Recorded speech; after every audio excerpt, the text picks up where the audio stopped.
السلام علیکم محمود صاحب، کیا حال ہے؟ خیریت سے ہیں؟ آج آپ کو پھر دوسری قسم دوبارہ زحمت دے رہا ہوں. بہت شکریہ. پہلی قسم میں تو سالک صاحب کی زبانی آپ نے کچھ ایسا نقشہ کھینچا جو مولانا حسرت نوحانی کی لحاظ سے وہ فٹ نہیں بیٹھتا، لیکن بہرحال سالک ابھی صاحب سے محبت ابھی تھی. صادق صاحب کا آج آ کے آپ بات کریں گے جی. تذکرہ ختم نہیں ہوا ہے. اچھا چلیے سے وہ لکھتے ہیں کہ مسلمانوں کے حقوق کی حمایت میں کسی سے پیچھے نہیں رہے، صحیح. اور پاکستان کے حصول کی کوششوں میں بھی جو بعد میں آئی اس میں برابر شریک رہے. دینی اعتبار سے نہایت پکے اور پابند شریعت مسلمان، جی جی جی. طریقت کے شعبے میں پیکر صدق و صفا اور صاحب نسبت بزرگ، وہ اقتصادی لحاظ سے کمیونزم کے ہمنوا تھے. جذبات عاشقی کے اعتبار سے نہایت رنگین مزاج. غرض ان کے ذہن میں کئی خانے بٹے ہوئے تھے، اور ہر خانے میں اپنی چیز پڑی رہتی جو دوسرے خانے میں مداخلت نہ کرتی. یہ تو بات ہے ان کی عاشق مزاجی اور ان کی روح پسندی، خاصے ملٹی ٹاسکنگ تھے وہ تو. بالکل. مجید سالک نے مجھ سے کہا کہ مولانا آپ کانگریسی، لیگی، صوفی، عاشق مزاج، کمیونسٹ ہیں. اچھا. بہت ہنسے اور کہنے لگے ایک مرتبہ پھر سے کہنا کہ میں کیا کیا ہوں. بجا کہتے ہو، سچ کہتے ہو، پھر کہیو کہ کیا کہتے ہو. یعنی صادق صاحب نے کہا تھا کہ آپ کانگریسی ہیں، مسلم لیگی ہیں، صوفی ہیں، مولوی ہیں، عاشق مزاج ہیں اور کمیونسٹ ہیں. ایک مرتبہ صادق صاحب کے گھر مسلم ٹاؤن میں وہ پہنچ گئے. اچھا. بڑے اتفاق سے ملاقات ہوئی. انہوں نے پوچھا کیوں مولانا آپ کیا ہجرت کر کے پاکستان آ گئے ہیں؟ انہوں نے کہا جی کہاں کی ہجرت، میں کروڑوں اپنے مسلمان بھائیوں کو چھوڑ کر اپنی محض اپنی جان بچانے کے لیے پاکستان بھاگ آؤں. یہ پرلے درجے کی بزدلی اور نامردی ہے. میں تو وہیں ڈٹا ہوا ہوں اور وہیں رہوں گا. زیادہ سے زیادہ یہی ہوگا کہ کوئی سرفرا ہندو مجھے مار ڈالے گا. کیا بات. پھر کیا ہے، آخر مرنا ہی ہے. شہادت کا رتبہ حاصل ہو تو اور کیا چاہیے. جی جی جی. اصل میں مولانا تھے تو کانگریسی نا. یہ وہی دو قومی نظریہ ہے کہ مسلمان قوم دو قوموں میں بٹ گئی، 2 کروڑ ادھر آ گئے اور 4 کروڑ ہندوستان میں رہ گئے، اور حضرت موہانی جیسے لیڈر تھے وہ وہیں پہ رہے. حضرت موہانی کے علاوہ کچھ لوگوں کو قائد اعظم نے کہا تھا کہ تم وہیں رہو اور مسلمانوں کی خدمت کرنا. چلیے. لیکن ان لوگوں نے جب دیکھا کہ وزارتیں اور سفارتیں بٹ رہی ہیں پاکستان میں تو ہم کیوں وہاں رہ جائیں. یہ ایک الگ موضوع کی بات کروں گا. آواز دوست کتاب ہے مختار مسعود کی. جی.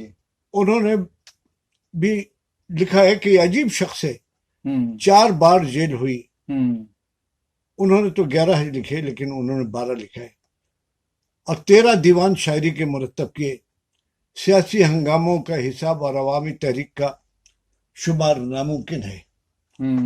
ملک کے لیے آزادی مانگی تو کالج سے نکالے گئے، حوالات میں داخل کیے گئے، کتب ضبط ہوئے، اردو مولا نکالا، نایاب قلمی نسخے پولیس ٹھیلوں پر لاد کر لے گئی، مسودات ان کے سامنے جلائے گئے، ہاتھوں میں ہتھکڑیاں پہنائی گئی، پیروں میں بیڑیاں ڈالی گئی. ذرا سی دیر میں پولیس کی لاریوں پر یوں سوار کیے جیسے بار برداری کا سامان لادا جاتا ہے. اس وقت بھی ان کی زبان پر انقلاب زندہ باد کا نعرہ تھا. کیا بات ہے.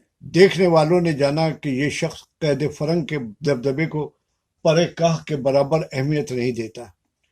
جیل میں تنہائی ملی، قید تنہائی. سال بھر 1 من آٹا ہر روز پیسنا، ہتھیلیاں زخمی ہو گئی، لیکن نازک خیالی اور مضمون آفرینی نہ گئی. کہتے ہیں رمضان بھی جیل میں آ گیا. مایا عشرت بے حد ہے قید غم قید وفا کا، میں شناسا بھی نہیں رنج گرفتاری کا. کٹ گیا قید میں ماہ رمضان بھی حسرت، گرچہ سامان سحر تھا نہ افطاری کا. یہ ہے تو حسرت موہانی صاحب رمضانوں میں قید رہے. ایک نعرہ انٹرنیٹ پہ لکھا گیا کہ یہ نعرہ ان کی ایجاد تھا. کون سا؟ انقلاب زندہ باد. انقلاب زندہ باد. یہ انہوں نے لکھا ہے. قید ہوئے تو ان کے حصے میں اذیت اور مشقت آئی. علی گڑھ، جھانسی، الہ آباد، پرتاپ گڑھ، فیصل آباد، لکھنؤ، میرٹھ کے جیل خانوں کی ہوا کھائی۔ علی گڑھ جیل سے الہ آباد جیل بھیجے گئے تو سفر خرچ جو ایک آنا یومیہ تھا وہ بھی نہ مل سکا۔ اچھا، کچھ دیر چنے پھانکتے رہے اور باقی وقت اور فاصلہ فاقے میں کٹ گیا۔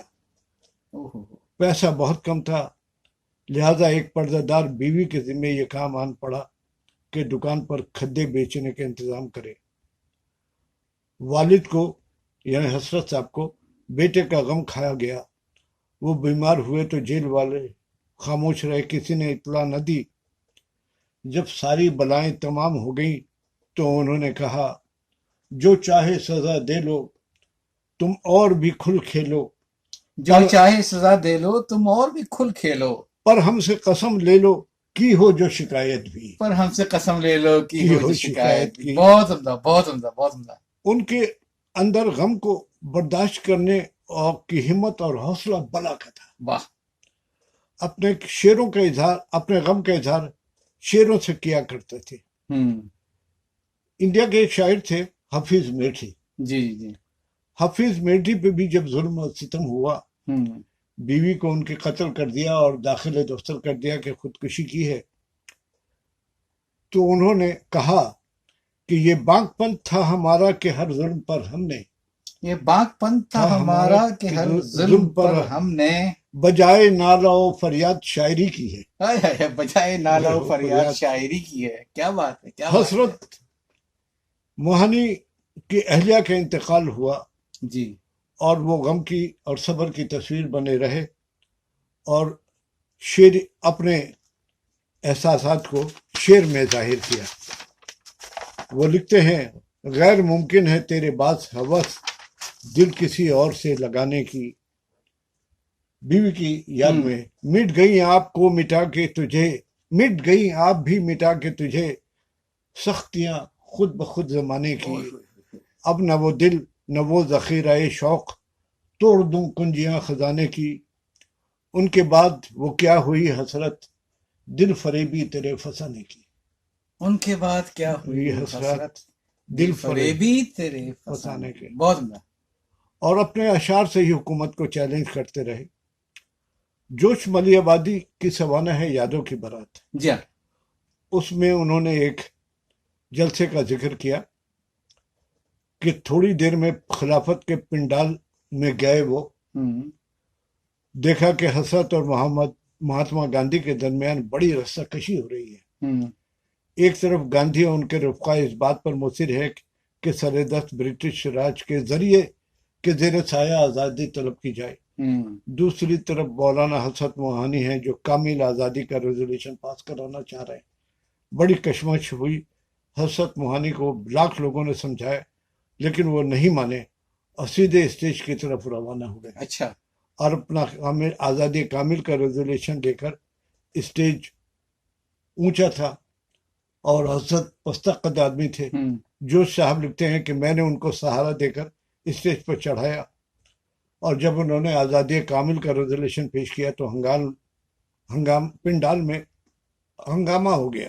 اچھا، اور میں اس ہنگامے سے اکتا کر اس والنٹیئر لڑکی کے پاس پہنچ گیا جو پنڈال کی پشت پر کھڑی میرے انتظار کر رہی۔ صحیح۔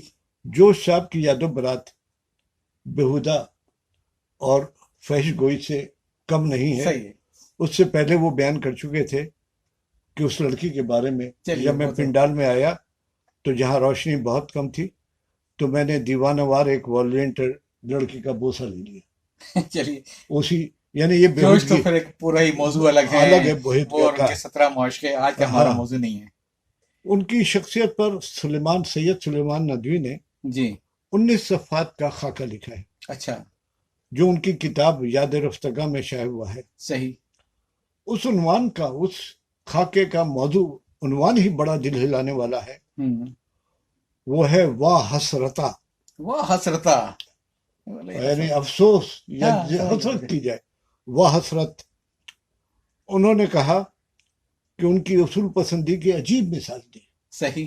حسرت سے پہلی ملاقات قید سے چھوٹنے کے بعد 1910 میں ہوئی۔ ہاں، یہ اپنے حسرت کو اپنے کلبہ اعزا میں لایا اور چھت پر جو کمرہ دیا اچھا آرام کرنے کے خیال سے ان کو دیا، وہ سونے کا ان کا وہاں انتظام ہوا۔ اس وقت سیاست میں سودیشی تحریک کا آغاز ہو چکا تھا، سردی کا زمانہ تھا، میزبانوں نے ان کے پیتانے میں کمبل رکھ دیا تھا، وہ کمبل ولایتی تھا۔ حسرت نے رات سردی میں اس طرح کاٹی کہ مگر وہ کمبل نہیں اڑا، کیا بات، اس لیے کہ وہ ولایتی کمبل تھا اور اس کا بائیکاٹ کر رہے تھے۔ 5 برس تک اردو ایک کیریکٹر کا انہوں نے اور مظاہرہ کیا کہ ایک رسالہ نکلتا تھا اردو معلیٰ، صحیح، جس کے یہ ایڈیٹر تھے۔ اس میں ایک صاحب کا بے نام میں ایک مضمون شائع ہوا جس میں مصر کے المصطفیٰ کامل کی حکومت پر تنقید تھی، بہت یہ تھا، انگریزوں کی پالیسی پر بے لاگ تنقید تھی۔ یہ سرکار کی نظر میں قابل اعتراض ٹھہرا اور علی گڑھ میں کی سلطنت میں بغاوت کا پہلا جرم تھا۔ پاداش میں حسرت کو 2 برس قید سخت ہوئی، ان کا کتب خانہ اور پریس ظلم و ستم کی نظر ہو گیا۔